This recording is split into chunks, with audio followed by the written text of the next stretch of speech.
الحمد للہ رب العالمین والصلاة والسلام علی سیدنا مولانا محمد خاتم النبیین وعلی آلہ واصحابہ اجمعین وعلی کل من تبعہم بإحسان الی یوم الدین. اما بعد، میرے محترم دوستوں، بھائیوں اور بہنوں، السلام علیکم ورحمۃ اللہ تعالی وبرکاتہ. یہ میری خوش قسمتی ہے کہ آج اس ملک میں آپ حضرات سے ملاقات کرنے کا اور کچھ بات کرنے کا اللہ تعالی نے موقع عطا فرمایا.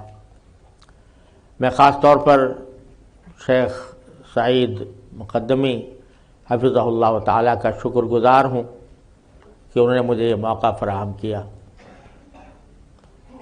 مجھ سے فرمایا گیا ہے کہ چند منٹ میں پہلے کچھ اردو میں عرض کروں اور اس کے بعد پھر اسلامک فائنانس کے موضوع پر انگریزی میں بات کروں.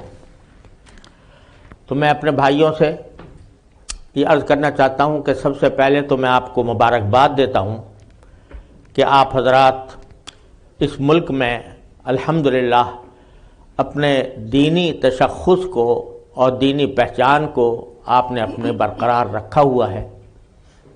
اللہ تعالیٰ اس میں مزید ترقی عطا فرمائے. آمین.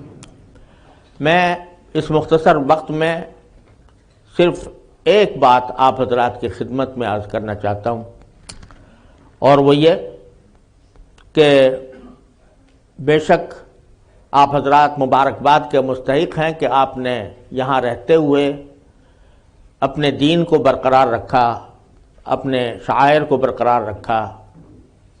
اللہ تعالیٰ اس میں مزید ترقی عطا فرمائے.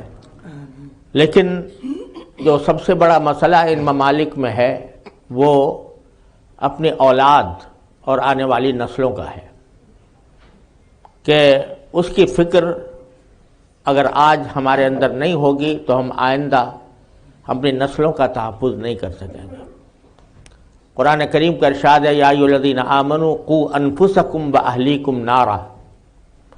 اے ایمان والو، تمہیں اپنے آپ کو بھی جہنم سے بچانا ہے اور اپنی اولاد کو بھی جہنم سے بچانا ہے. صرف اتنی بات کافی نہیں ہے کہ باپ اور ماں نماز پڑھتے ہوں، مسجدوں میں آتے ہوں، علماء سے تعلق رکھتے ہوں اور اولاد کسی اور طرف جا رہی ہو. لہذا میری گزارش یہ ہے کہ آپ حضرات جس طرح الحمدللہ آپ کو اللہ تعالی نے توفیق دی ہے تو اپنی اولاد کی فکر کریں، اور اس کے لیے میں دو باتیں عرض کرتا ہوں. اللہ تعالیٰ اس پر ہم سب کو عمل کی توفیق عطا فرمائے. پہلی بات یہ کہ اپنے بچوں کی تعلیم کے لیے ایسے ادارے منتخب کریں جس میں دینی فضا کے اندر ان کو تعلیم دی جا رہی ہو. میں نے الحمدللہ یہاں آ کر معلوم ہوا کہ مدرسۃ الاصلاح جو حضرت شیخ سعید مقدمی مجدد الہم نے قائم کیا ہے تو اس میں بھی الحمدللہ تعلیم و تربیت کا ایک اچھا انتظام ہے. لیکن ضرورت اس بات کی ہے کہ مسلمان اس کی طرف متوجہ ہوں اور اس میں تعلیم حاصل کریں.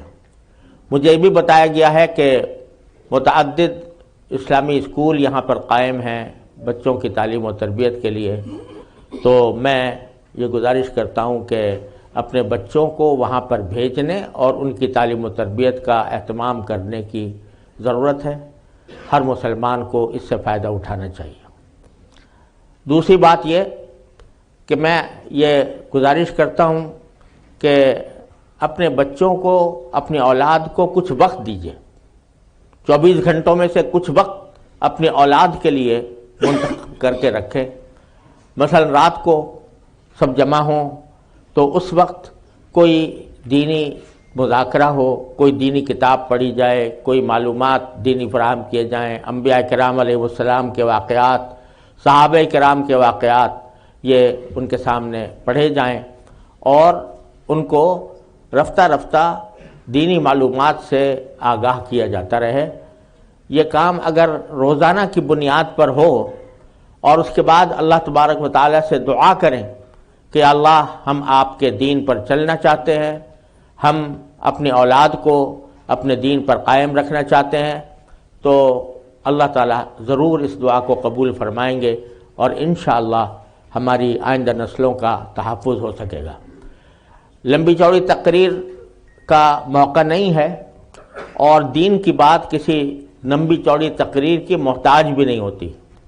مختصر بات بھی اگر اللہ تبارک و تعالیٰ اخلاص سے کہنے اور سننے کی توفیق عطا فرمائے تو وہ کافی ہو جاتی ہے، اور لمبی چوڑی تقریریں اگر اخلاص سے خالی ہوں اور سامعین کے توجہ سے خالی ہوں تو پھر ان کا بھی کوئی فائدہ نہیں ہوتا۔ تو میں آپ حضرات سے یہ گزارش کرتا ہوں کہ اپنی زندگی میں دو باتوں کو خاص طور پر اپنائیں۔ ایک، کثرت سے اللہ تبارک و تعالیٰ سے رجوع کرنے اور ہر چھوٹی بڑی حاجت اللہ تعالیٰ سے مانگنے کی عادت ڈالیں۔ دعا کی کثرت یہ انسان کو اللہ تعالیٰ سے بہت قریب کرتی ہے۔ اور دوسرے، اللہ تعالیٰ کی نعمتوں کا شکر ادا کرنے کا اہتمام کریں۔ جو کوئی بھی اچھی حالت آئے تو اس پر اللہ تعالیٰ کا شکر ادا کریں، اور اپنے بچوں کو رات کے وقت میں کچھ دین کی تعلیم دینے کا اہتمام کریں، تو انشاءاللہ ثم انشاءاللہ حالات میں بہتری پیدا ہوگی، اور آپ کے لیے آپ کی اولاد صدقہ جاریہ بنے گی۔ حدیث میں ہے کہ جب کوئی انسان مر جاتا ہے تو اس کے سارے اعمال ختم ہو جاتے ہیں، لیکن 3 چیزیں ایسی ہیں جو باقی رہتی ہیں۔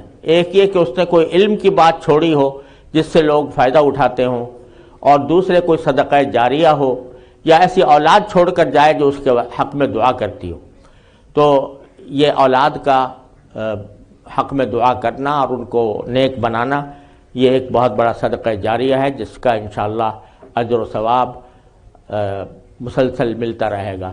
اللہ تبارک و تعالیٰ اپنے فضل و کرم سے، اپنے رحمت سے ہم سب کو اس کی توفیق عطا فرمائے۔ وآخر دعوانا الحمدللہ۔